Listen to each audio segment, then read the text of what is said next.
நீங்கள் பார்த்து கொண்டிருப்பது உங்கள் ஜாஷுவா டிவி. சகல ஜனங்களுக்கும் நற்செய்தி.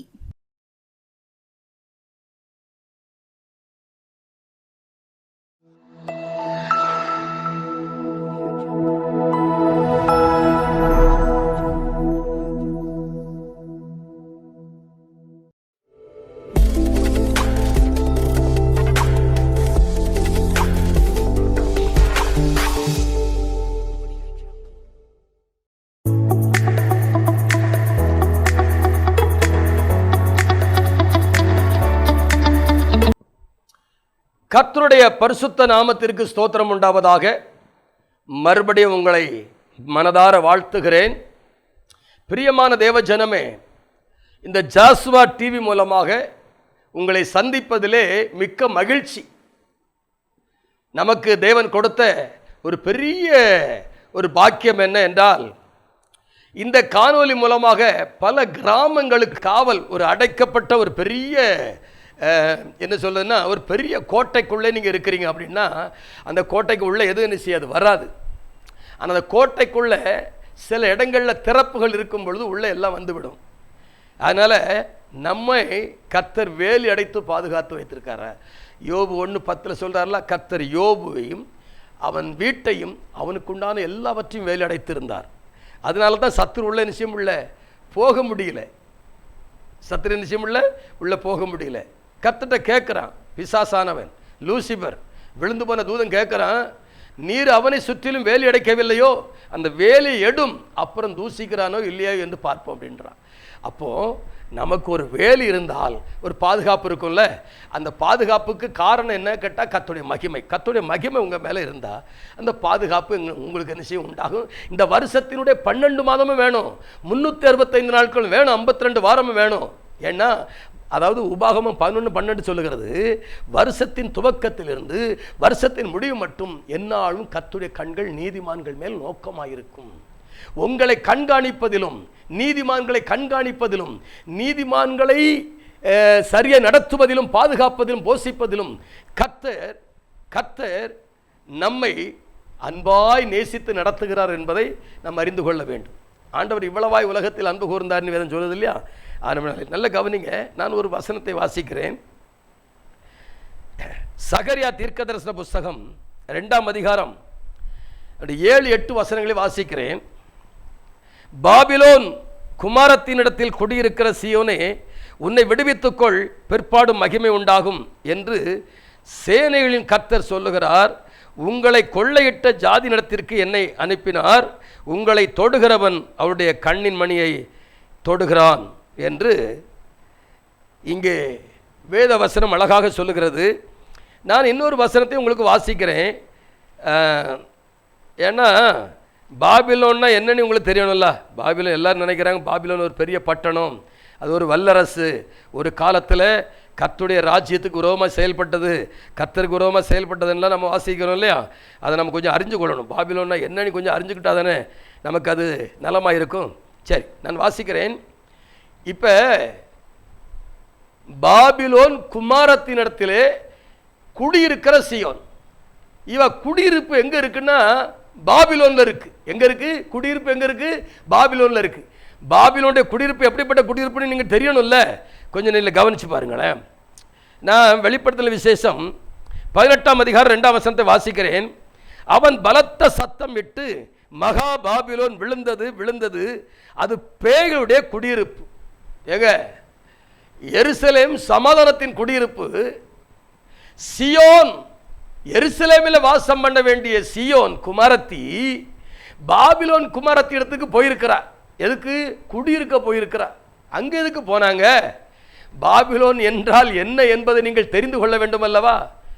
நான் மறுபடியும் இந்த வசனத்தை வாசிக்கிறேன் உங்களுக்கு விளங்கணுங்கிறக்காக. 18ஆம் அதிகாரம் வெளிப்படுத்தல் விசேஷம் 18ஆம் அதிகாரம் 2ஆம் வசனம். அவன் பலத்த சத்தமிட்டு மகா பாபிலோன் விழுந்தது, அது பேயுடைய குடியிருப்பும் சகலவிதமான அசுத்தாவுடைய காவல் வீடும் அசுத்தமும் அருவருப்பும் உள்ள சகலவிதமான பறவைகள் கூடும் என்று இந்த வசனம் சொல்லுகிறது. அது என்னவாம்? பேயுடைய குடியிருப்பான், சகல வித அசுத்த ஆவியுடைய காவல். இந்த பாபிலோன் குமாரத்தி இடத்திற்கு போனது சீயோன் எதில் இப்போ எதில் இருக்கிறாருன்னா பேயுடைய குடியிருப்பில் இருக்கா. யாராவது பேயோட குடும்பம் நடத்த முடியுமாங்க? இல்லை பேய் இருக்கிற இடத்துல குடும்பம் நடத்த முடியுமா? போய் யோசனை பண்ணி பாருங்க. சில ஆட்கள் சொல்கிறாங்க, நான் அந்த பேயோட கடந்து பெரிய பாடாப்படுறேன் அப்படின்றாங்க. ஏன் பேயோட குடும்பம் கடந்து பாடாப்படுறீங்க? அதை விட்டு வெளியே வந்துட வேண்டியதானே, அதை விட்டு வெளியே வந்துட வேண்டியதானேங்க. பாருங்க, இன்னொன்று நீங்கள் உங்களுக்கு விளங்கும்படியாக இன்னொரு காரியம் சொல்கிறேன் பாருங்களேன். இது 2 பேதுரு 2ஆம் அதிகாரத்தில் 6, 7, 8 வசனத்தில் இருக்குது பாருங்களேன். என்ன இருக்குது? 7ஆம் வசனத்தை வாசிக்கிறேனே. அக்கிரமக்காரருக்குள்ளே வாசமாயிருக்கையில், நல்லா கவனிங்க, அக்கிரமக்காரருக்குள்ளே வாசமாயிருக்கையில் அவருடைய காம விகார நடக்கையினால் வருத்தப்பட்டு நாள்தோறும் அவருடைய அக்கிரம கிரியைகளை கண்டு கேட்டு நீதி உள்ள தன்னுடைய இருதயத்தில் வாதிக்கப்பட்ட நீதிமானாகிய லோத்துவை அவர் ரட்சித்திருக்க கர்த்தர் தேவ பக்தி உள்ளவனை சோதனை ரட்சிக்கவும் அக்கிரமக்காரரை ஆக்கினைக்குள்ளாய் தீர்ப்பு நாளுக்காக வைத்திருக்கவும் அறிந்திருக்கிறார். இந்த சோதோம் குமரோ பட்டணத்தில் லோத்து போய் குடியிருக்கிறான். அந்த ஓர்னை சேர்க்கை உள்ள பட்டணத்தில் குடியிருக்கிறான். சொல்ற அவங்க செய்கிற அக்கிரம கிரியைகளை கண்டு கேட்டு காண்கிறான், கேட்குறான், காதால் கேட்குறான், கண்ணால் பார்க்குறான். ஆனால் அதை விட்டு அவனால் நிச்சயம் இல்லை, வெளியே போக முடியல. காரணம், பட்டணம் சரியில்லை, வாழ்க்கை வசதியான வாழ்க்கை. சரிங்களா? பட்டணம் சரி கிடையாது, பட்டணத்தில் உள்ள மக்கள் சரி கிடையாது. ஆனால் அந்த பட்டணம் குடியிருப்புக்கு நல்லா இருக்குன்னு போய் உட்கார்ந்துருக்கிறான். ஆனால் ஒரு நாள் அவன் நிம்மதியாக இருந்ததில்லை. அக்கிரம கிரியைகளை கண்டு கேட்டு நீதி உள்ள இருதயத்தில் வாதிக்கப்பட்டுக்கிட்டே இருந்தான். இதுக்காக ஒருவர் அங்கே திறப்பில் நின்று ஜெபித்தார். அவர் பேர் ஆபிரகாம். ஆபிரகாம் கர்த்தருக்கு முன்பாக ஜெபித்தான். கர்த்தர் சோதோம் குமர பட்டணத்தை அழிக்கப் போகிறேன் என்று சொல்லி இந்த மம்ரோவின் சமபூமியில் வரும்பொழுது அவருக்கு விருந்து வைத்து அவரை அனுப்புகிறதற்காக தேவ சமூகத்தில் காத்திருக்கிறான். அவர் சொல்றாரு, நான் சோதோம் பட்டணத்தை அழிக்க போறேன், குமர பட்டணத்தை அழிக்க போறேன். நீதிமான் இருந்தால் அழிப்பிறான்னு கேட்கிறான். நீதிமான் இருந்தால் அழிக்க மாட்டேன். இவனை தப்பு வைப்பதற்காக ஆபிரகாம் தேவ சமூகத்தில் காத்திருந்தான். புரியுதுங்களா? இப்போ உங்களுக்கு தேவ சமூகத்தில் காத்திருப்பதற்கு ஒரு ஊழியக்காரர் இருக்கிறார் சபையில். அவர் உங்களுக்காக என்ன செய்யணும்? பரிந்து பேசணும் கர்த்தருடைய சமூகத்தில். அப்படி பரிந்து பேசினால் கர்த்தர் உங்களை அழிவிலிருந்து என்ன செய்வார்? தப்பு வைப்பார். அது ஒரு பக்கம் இருக்கட்டும். இப்போ இந்த 18ஆம் அதிகாரம் வெளிப்படுத்தல் விசேஷம் 18ஆம் அதிகாரத்தில் வாசித்தோம் இல்லையா? என்ன வாசித்தோம் அப்படின்னா, அது பேய்களுடைய குடியிருப்பு. சீயோன் குமார்த்தி எங்கே போயிட்டா? பேயோட குடியிருக்க போயிட்டா. பிற பேய் என்ன தொல்லை பண்ணுதுன்னு தொல்லை பண்ணாமலாம் இருக்கும். ரொம்ப கஷ்டங்க, அதை விட்டு வெளியே வா அப்படின்றார். எப்படி சொல்றாரு? அதில் 17ஆம் அதிகாரத்தில்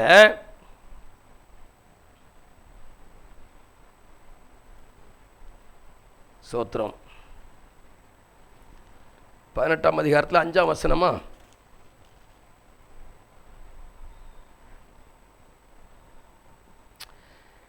நாலாம் வசனத்தை வாசிக்கிறேன். பின்பு வேறொரு சத்தம் வானத்திலிருந்து உண்டாக கேட்டேன்.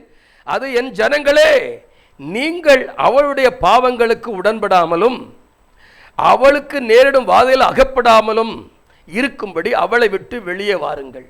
எவ்வளவு அழகா இருக்கு வேதவசனம் தெரியுமா? அவளுக்கு நேரிடும் வாதையில நீங்க அகப்படாதீங்க, வெளியே வந்துருங்க. இந்த 2024 வெளியே வா.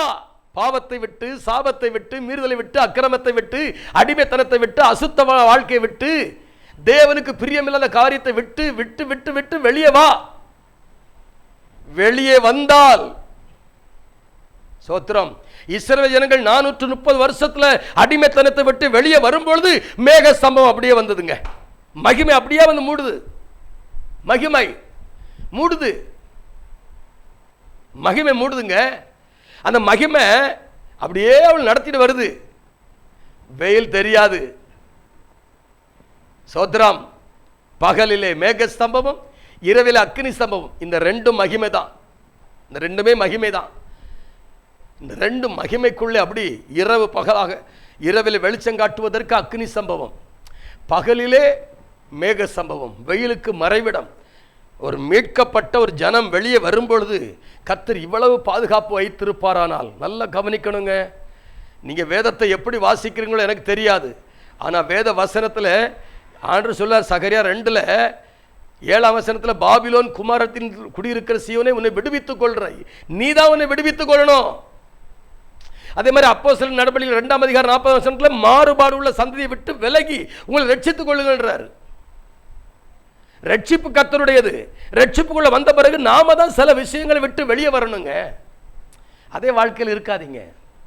அது உங்களுக்கு நீங்கள் ரட்சிக்கப்பட்டிருக்கேன்னு சொல்கிறீங்க, ரைட், ரொம்ப சந்தோஷம். மனம் திரும்பி இருக்கிறீங்க, ஞானஸ்தானம் பெற்றிருக்கிறீங்க, பரிசுத்தருடைய அபிஷேகத்தை பெற்றிருக்கிறீங்க, சபையில் இருக்கிறீங்க. இல்லை சபையில் இல்லை, நான் வெளியே இருக்கிறேன், எனக்கு இந்த வேதவசனம் எனக்கு தெரியாது. நாங்களும் ஒரு காலத்தில் அப்படி தான் இருந்தோம், எனக்குலாம் வேதவசனம் தெரியாது. எங்கள் அப்பா என்ன நடத்தின விதமே அப்படின்னா, ஐயா அரகர சிவசிவானி கூப்பிட்டு போயிடுவார், நாங்களும் என்ன சிவம் அப்படியே போயிடுவோம். அதான் வாழ்க்கைன்னு இருந்தோம். 1958 1989 வரைக்கும் விக்கிரக ஆராதனையில் இருந்தோம். விக்கிரக ஆராதனை, புறஜாதி மார்க்கத்தில் வாழ்ந்து சாபத்திலே வாழ்ந்து சாபத்திலே வளர்ந்து சாபத்திலே போய் சேர்ந்தாங்க முற்பிதாக்கள். ஆனால் எங்களுடைய வாழ்க்கையில் ஒரு மாற்றத்தை கர்த்தர் உண்டாக்குனால அந்த மாற்றத்தை நீங்கள் அடைய வேண்டும், அனுபவிக்க வேண்டும் என்பதற்காகத்தான் இந்த காணொலியை உங்களுக்கு நிச்சயம் வைக்கிறோம். பிரியமான தேவச்சனமே, வசனத்துக்குள்ளாக வாழ கற்றுக்கொள்ளுங்கள். வசனத்துக்கு வெளியே இருக்காதீங்க. வசனம் உள்ள வந்தாச்சுன்னா, வார்த்தை உள்ள வந்துட்டுன்னா ஜீவனை உண்டாக்கும், வல்லமை தரும். இருபுற கருக்குள்ள பட்டைன்னு சொல்றாரு இல்லையா, காவல், அங்க ஒரு காவல் இருக்குது. அப்ப தேவன் நம்மை காக்கிறவராய் இருக்கிறார். வாழ்க்கையில நிறைய நஷ்டத்தை கஷ்டத்தை 2023 அனுபவிச்சீங்க. 2024 நன்மை அனுபவிக்கணும் இல்லையா? நன்மை அனுபவிக்கணும்னா நீங்க அதை விட்டு என்ன செய்யணும்? வெளியே வரணும். அதை விட்டு வெளியே வரணும். அப்படி வந்தீங்கன்னா உங்களுக்கு ஆசீர்வாதம் கண்டிப்பாக இந்த வருஷத்தில் 365 நாட்களும் கர்த்தர் உங்களை என்ன செய்வார்னா பாதுகாப்பார், போஷிப்பார். கடன் பிரச்சனை இருக்காது, கடன் அடைப்பார். உங்கள் கையிட்டு செய்கிற கையின் பிரயாசத்தை ஆசீர்வதிப்பார், உங்கள் போக்குவரத்தை ஆசீர்வதிப்பார். ஆனால் இதையெல்லாம் நீங்கள் அனுபவிக்கணும்னா பாபிலோனை விட்டு வெளியே வரணும், சோதம் குமர பட்டணத்தை விட்டு வெளியே வரணும். இந்த 2 காரியத்தை நீங்கள் செய்தீங்கன்னா உங்கள் வாழ்க்கை இந்த 2024 மிகவும் ஆசீர்வாதமாக இருக்கும். ஆசீர்வாதத்தை தேடி நீங்கள் போக வேண்டாம், ஆசீர்வாதம் உங்களை தேடி வரும். அதான் தாவீது ராஜா சொன்னார்ல அழகா, என் ஜீவன் உள்ள நாள் வரைக்கும், இந்த உலகத்தில் பூமியில் வாழ்கிற நாள் வரைக்கும் நன்மையும் கிருபை என்னை தொடரும்ன்றார். நான் தொடர வேண்டியதில்லை, நான் அதை தேடி பிடிக்க வேண்டிய அவசியம் இல்லை, அது என்னை தொடரும். ஏன்னா நான் கர்த்தருடைய சமூகத்தை நோக்கி பார்த்து கொண்டே இருக்கிறேன். எப்படி? எனக்கு ஒத்தாசை வரும், பர்வதங்களுக்கு நேராக என் கண்களை ஏறெடுக்கிறேன்றார். வானத்தையும் பூமியும் உண்டாக்கின கர்த்தரிடத்திலிருந்து எனக்கு ஒத்தாசை வரும். அப்படி தேவனிடத்திலிருந்து வருகிற நன்மை வர்றதுனால இந்த சகரியாவில் என்னெல்லாம் சொல்லார் பாருங்களேன். பிற்பாடு மகிமை உண்டாகுன்றார். நம்பர் 1, விடுவிக்கப்பட்டால் மகிமை உண்டாகும். நம்பர் 1. நம்பர் 2 என்ன அப்படின்னு கேட்டிங்கன்னா, உங்களை தொடுகிறவன் அவர் கண்ணின் மணியை தொடுகிறார். நம்பர் 2. நம்பர் 3 என்ன சொல்லார்னா, சீயோன் குமாரத்தியே கம்பீரித்து பாடு. இதுக்கு முன்னால் உன்னால் பாட முடியல, உன்னால் துதிக்க முடியல, உன்னால் ஆராதிக்க முடியல. ஏன்னா நீ மற்ற ஜனங்களோடு பேசி கலாச்சாரத்தில் அப்படியே மூழ்கி போனா, இந்த பிரபஞ்சத்தோடு மூழ்கி போனா. இப்போ விடுவிக்கப்பட்ட பிறகு மகிமை வந்துட்டு, மகிமை வந்துட்டு இல்லையா? மகிமை வந்த பிறகு அவர் சொல்லாரு, இனி உன்னை யாரா தொட்டா என் கண்ணின் மணியை தொடுற மாதிரி அப்படின்னு சொல்லார், வாக்குத்தத்தம் கொடுக்கிறார். 3வது என்ன கேட்டா, சீயோன் குமாரத்தியே கம்பீரித்து பாடு, நான் வந்து உன் நடுவில் வாசம் பண்ணுவேன். பாருங்க, சீயோன்ல பாபிலோன்ல இருக்கும் பொழுது அவர் நான் வந்து உன் நடுவில் வாசம் பண்ணுவேன்னு சொல்லலை. அதை விட்டு விடு, விடுவித்துக்கொள், உன்னை விடுவித்துக்கொள், உன்னை விடுவித்துக்கொள், பிற்பாடு மகிமை உண்டாகும். உன்னை தொடுகிறவன் என் கண்ணின் மணியை தொடுகிறான். அதுக்கப்புறம் சொல்ல, நான் வந்து உன் நடுவில் நிச்சயமே வாசம் பண்ணுவேன்றார். பிரியமான தேவஜனமே, கர்த்தர் உங்க நடுவில், உங்க வீட்டுக்குள்ள, உங்க தனிப்பட்ட வாழ்க்கையில், பழைய ஏற்பாட்டு காலத்துலலாம் வெளியிருந்ததை நடத்தினாருங்க. ஆபிரகாமோடு இருந்தார், ஈசாக்கோடு இருந்தார், யாக்கோபோடு இருந்தார், வாக்குத்தத்தை கொடுத்தார், வெளியிருந்து நடத்தினார். ஆவியானவரும் வெளியே வந்ததை நடத்திட்டு போனார். ஆனால் புதிய ஏற்பாட்டு காலத்தில் நமக்குள்ளே வாசம் பண்ணுகிறார். என்னங்க? நமக்குள்ளே வாசம் பண்ணுகிறார். இதுதான் பெரிய முக்கியங்க. உங்களுக்குள்ள தேவன் வாசம் பண்ண வேண்டும். உங்கள் நடுவில் கர்த்தர் வாசம் பண்ண வேண்டும். அவருடைய வாசஸ்தலத்தை உங்களுக்குள்ளே வைக்க வேண்டும்.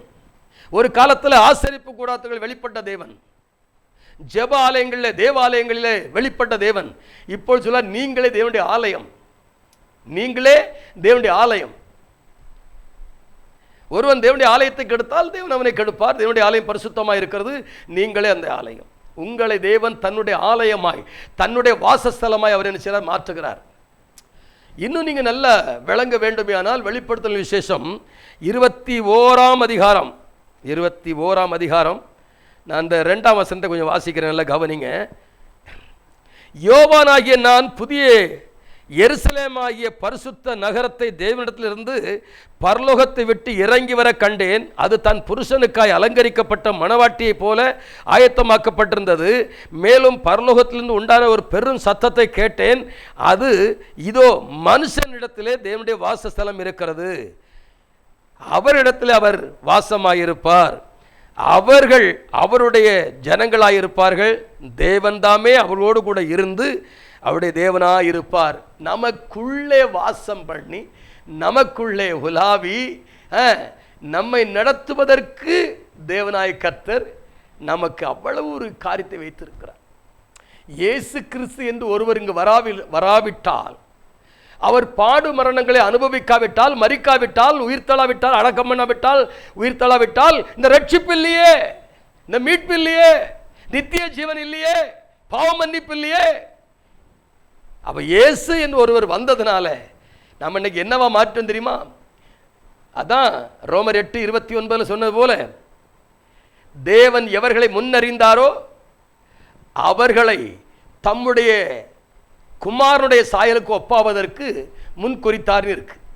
அப்போ இயேசு கிறிஸ்துடைய சாயலை நாம் அணிந்து கொண்டு சத்தியத்தின்படி வாழ்ந்து பிதாவுடைய சாயலாய் மாறி தூய ஆவியானுடைய நிறைவிலே ஆவியானுடைய சாயலாய் மாறி இப்படி மகிமையின் மேல் மகிமை அடைந்து மறுரூபமாகி முகமுகமாய் தேவனை தரிசிப்பதற்காகத்தான் கர்த்தர் நம்மை அழைத்திருக்கிறார். நம்ம அழைக்கப்பட்ட நோக்கமே அதானே. அதனால பிரியமான தேவஜனமே, இந்த 2024 உங்க பட்சமாய் கேட்கிற ஒரு காரியம், தவறான உறவுகளை விட்டு வெளியே வாருங்கள். தவறான ஐக்கியங்கள், தவறான நட்பு, தவறான பழக்க வழக்கங்கள், தவறான காரியங்களை விட்டு நீங்க வெளியே வந்தாதான் மகிமை உண்டாகும். அதுவும் வேண்டும் இதுவும் வேண்டும் என்றால் ஒரு நாளிலே நீங்கள் கைவிடப்படுவீர்கள். உண்மையா சொல்றேங்க. இன்னைக்கு ஆவிக்குரியவன் சொல்றாங்க, கலாச்சாரத்தோடு ஒத்து போயிட்டு இருக்கிறாங்க. கலாச்சாரத்தோடு ஒப்பிட்டு போகக்கூடாது. எங்க ஜாதி ஜனத்துக்கு இப்படி ஒரு முறைமை இருக்குன்னு சொல்றது அதெல்லாம் தப்பு, பெரிய தவறு, பெரிய தவறு. அதெல்லாம் ரொம்ப கவனமாயிருங்க. கர்த்தருக்கு உங்களை ஒப்பு கொடுங்க.